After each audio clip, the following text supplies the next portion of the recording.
this is all SRAM, but as long as it's all 11 speed. If you try to put like an 8-speed chain on here, 8-speed chains are much wider. I got you. So it won't fit between the sprockets. It just won't work. It'll set up like really high on the gears. Ah, so right. brand mix and matching is fine. Speed mix and matching, no, it won't work. Right, so because it's an 11 speed bike, you better to keep it 11 speed. Yeah, keep everything 11 speed. It'll all work. Yeah, it just won't work if you fit anything else.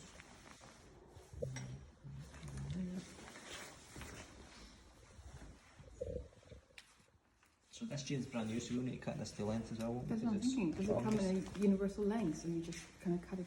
Well, I think so. I've got the tool here to break it if you need to. So Yeah, that's what I'm thinking, because it's different. I think that the sprocket at the front's smaller as well. So compared to the project bike that I built, I think that's a slightly variation, but I'd probably four. So if we need to cut this, let's change tack slightly. Let's cable this up first, so we can move the mech all the way up to the top. Sure. We'll fit the chain then, cut it to length, and then we can go back to setting up. Sure. The mech.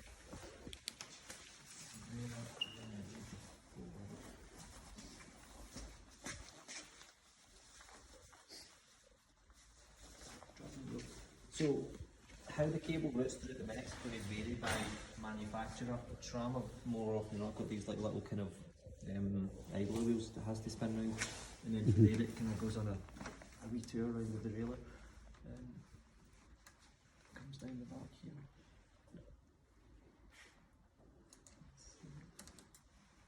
You just follow the cable right through the derailleur system. Pretty much, yeah. So on these ones, it's going to come across there, right this wee idler wheel, down, and then it goes like through this little plastic tunnel that travels through there, up to the pinch bolt, and then it just wraps around. These will just check in first gear up there, and screw in our barrel adjuster as well. Right, so this is my question as well. You've got to make sure that that's in first gear and untighten it as well. So yeah, so put this into like essentially this would be like 11th gear, so like the highest gear, so that it's down at this end, and then screw the barrel adjuster all the way in, so we've got the maximum range of cable tension adjustment. Right, that's where I was going wrong as well. So there. That tight.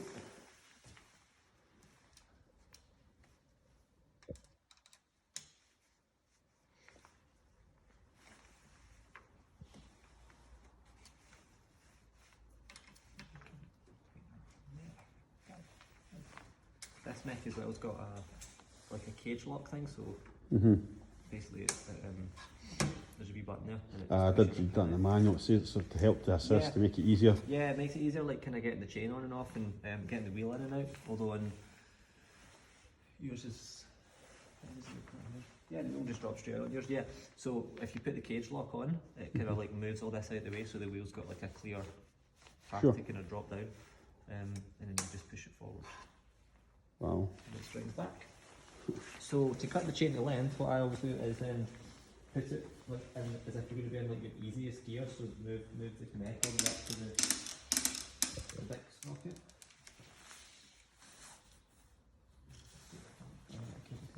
This is the same on that bike as well. If you were having to like replace the chain, you put it, adjust the gears so that they're in like the chain would go the biggest path. By that it's like it's going to go over the biggest basically sprocket downhill. at the back. Yeah, the biggest sprocket at the back and the biggest sprocket at the front. Which it is, So you're just lining this up here, sorry, this sprocket here, so I'm this just trying one. to get it so it's yeah, so we don't have to also use the working right now. We just need this to be up at the big like first gear essentially at the top here. Sure. Chain.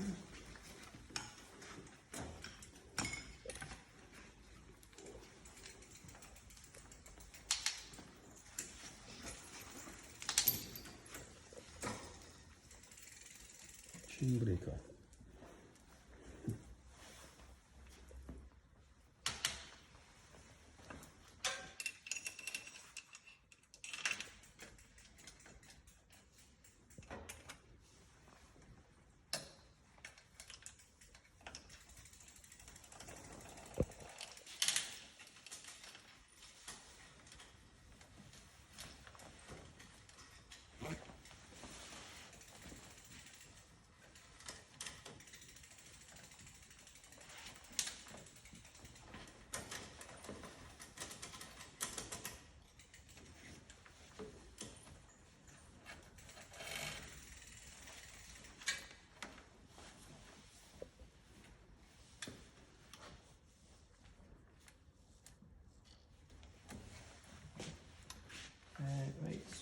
next thing we then want to do is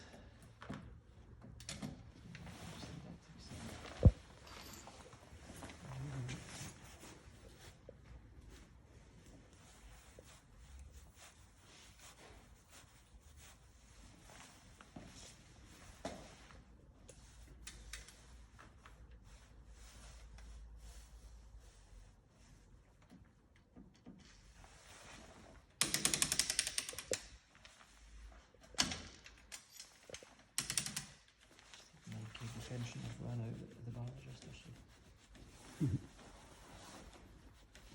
Put it in like you've only got one chain ring, so it doesn't really matter where we are on the front. But the biggest one at the back, because that's the longest length of chain that you need. On your bike, it would be like how you've got it there, but on the back, we would move the chain up, so it's like towards the wheel. So the wheel on that one there, you just turn it the way you want it.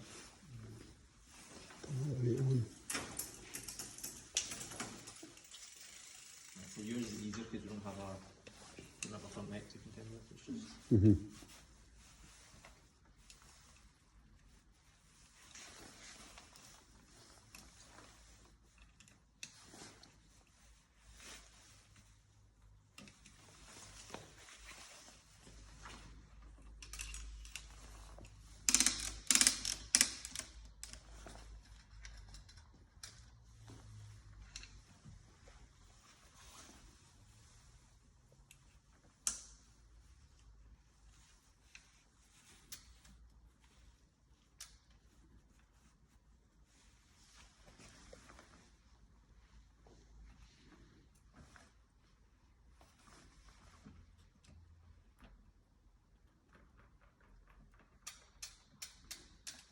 So this is the part almost as well. How do you know if a chain's too long for it or too short?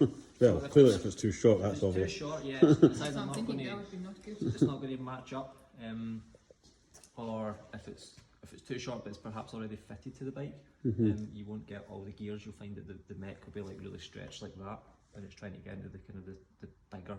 Ah, right, got it. You So- want to keep the mech back slightly where you've got it just now. So yes, what I do is like pull it as tight as it can go. So in theory you could join that chain there, but it's really tight.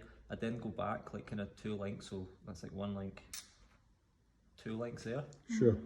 And then say, right, well how many do I need to cut off of there? So I'm going to cut like 1, 2. yeah, so I'm going to need to cut, because you've got a joining link, we'll cut this one out. Sure. If we were joining it with a pin, we would just kind of take this part off Okay. and then push the pin through. If it was a bike with a front neck, what I'd then do is, it's like I know kind of I need to cut off about 2 links here and here.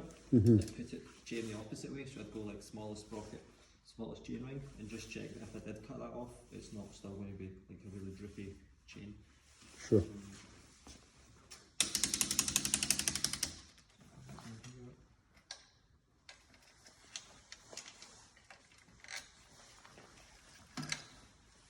So we wanted to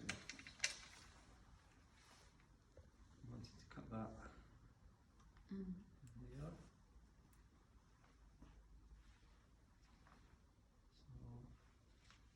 So yeah, that should be alright. Cut it there. Yeah, so chain tools, some of them have got like different like shoulders inside them. This one does, it's got 2. If you're cutting a chain, you would put it in the one furthest away from where the pin's coming out. So Sure. you'd put it in that one. Okay. Screw the pin out. And then you want to like hold the chain in it so that everything kind of comes out of line. If things start kind of moving out of alignment, more often than not the chain pin will just bend. You'll need to go and buy a new one. Worst case is it like it twists a link or something, and there's maybe only a new chain. Sure. So drag that out. Okay.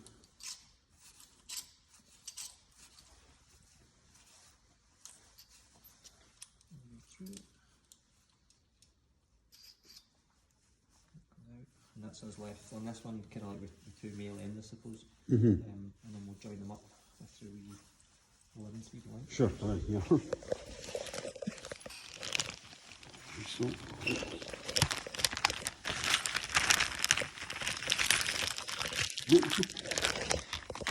Which one was it again? Sorry. I think that I chucked, but I don't know if you can refix them or what. So. Some are I know. reusable. buff. Some of the manufacturers just say Aye. please use once. All right, I've got it because there's two pins in here with a bolt. But there's another one, but that was for the previous one. I think that one's dead. But That one's I think I broke it rather than I made a mistake rather than having the tool. So this one, what this 11 speed. So like the quick link, then the speed of this has to match the speed of the chain. So you can't join like an 11 speed chain with like an 8 speed chain link, for example. Right, got you. Because it's going to be wider. Similarly, you can't join like an 8 speed chain with an 11 speed link because it's just not wide enough. These ones as well, they're like curved, they're kind of like banana shaped, I feel like almost. The curvature of this, where it's on, would follow the curvature of the chain ring. So right, rather than it kind of being that way going round, when the chain comes round, it would sit like that. And these ones tell you, so they've got like a wee arrow on them. Some have an arrow that's like pointing this way or that way. It just means like the arrow should point in the direction that the chain's travelling in. So if you're joining the chain here, the arrow would point towards the back of the bike because the chain's going this way round. Okay. It doesn't matter though which way the arrow faces, because if you then stand on this side of the bike, the arrow on the other side of that chain pin is facing forward because the two pins are symmetrical. Right. So it doesn't matter. It's just